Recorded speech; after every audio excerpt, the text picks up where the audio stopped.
रवि जी, आज प्रेस आपने की है, क्या कुछ खास था प्रेस का मकसद?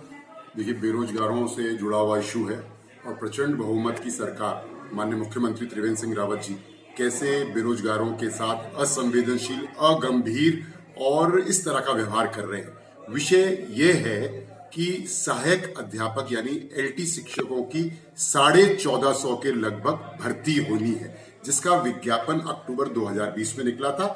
आवेदन करने की अंतिम तिथि दिसंबर 2020 थी।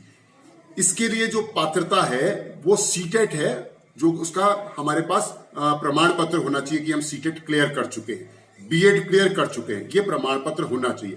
अनफॉर्चुनेटली, दुर्भाग्यवश ये हो गया कि सीटेट की जो पात्रता परीक्षा जुलाई 2020 में होनी थी वो कोविड के चलते 6 महीने पोस्टपोन हो गई और ये परीक्षा 31 जनवरी 2021 को संपन्न हुई। तो इस बीच में जब इन लोगों के पास पात्रता नहीं थी तो ये आवेदन नहीं कर सके। तो हमने अधीनस्थ चयन सेवा आयोग के माध्यम से पत्राचार किया, प्रत्यावेदन दिया। उन्होंने हमारे पत्राचार को शासन को रेफर किया और हमने अलग से भी शासन में कार्मिक विभाग में यह प्रत्यावेदन दिया कि आप अपने परीक्षा कार्यक्रम को यथावत रखते हुए जो वंचित अभ्यर्थी हैं, जिनकी संख्या हजारों में है और जो कोरोना के कारण जो है परिस्थितियों वश परीक्षा न होने के कारण पात्रता हासिल नहीं कर सके, उनको भी परीक्षा में बैठने का अवसर दिया जाए। देखिए, आप अधिकारी नौकरशाह हमारी मदद कर रहे हैं और अनुभाग से लेके अपर मुख्य सचिव तक सबने पत्रावली पर पॉजिटिव टिप्पणी लिखी और जब माननीय मुख्यमंत्री जी के पास अनुमोदन के लिए भेजा, त्रिवेंद्र सिंह रावत जी ने उसमें वार्ता लिख दिया।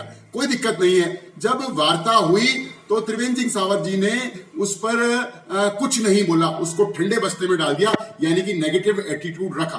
तो ये सरकार नौकरी देना तो बहुत दूर की बात है, हमारे हजारों शिक्षित प्रशिक्षित बेरोजगारों को परीक्षा में बैठने का अवसर भी प्रदान नहीं कर रही है। ये मेरे पास आरटीआई से प्राप्त सारी जो सूचनाएं हैं, पत्रावली और टिप्पणियां हैं, ये उनसे ये स्पष्ट हो सकता है। और मेरे पास इसका एक एक रिकॉर्ड है कि अनुभाग अधिकारी ने क्या लिखा, डिप्टी सेक्रेटरी ने क्या लिखा, एडिशनल सेक्रेटरी ने क्या लिखा, सेक्रेटरी ने क्या लिखा और एडिशनल चीफ सेक्रेटरी ने क्या लिखा, और माननीय मुख्यमंत्री जी ने फाइनली कैसे इस मामले को डिस्क्लोज कर दिया, ठंडे बस्ते में डाल दिया। तो सरकार से, प्रचंड बहुमत की सरकार से उत्तराखंड का शिक्षित प्रशिक्षित बेरोजगार यह अपेक्षा के साथ ये सरकार को लाया था कि प्रचंड काम होंगे, रोजगार के प्रचंड अवसर। लेकिन यहां तो देख रहे हैं कि हर वर्ष को रोजगार वर्ष डिक्लेयर करने के बाद और फाइल पे नेगेटिव टिप्पणियां माननीय मुख्यमंत्री जी द्वारा लिखी जा रही है। तो ठीक है, हम तो सरकार के समक्ष ले गए ये विषय, सरकार करेगी तो सरकार को कहीं ना कहीं इसका लाभ होगा और बेरोजगारों को अवसर मिलेगा। सरकार नहीं करेगी तो हम मजबूर हैं, विवश हैं, हम माननीय न्यायालय में जाएंगे और न्यायालय को जो है ये अवगत कराएंगे और न्यायालय निश्चित रूप में कोविड की परिस्थितियों के मद्देनजर हमको परीक्षा में बैठने का अवसर जरूर प्रदान करेगा।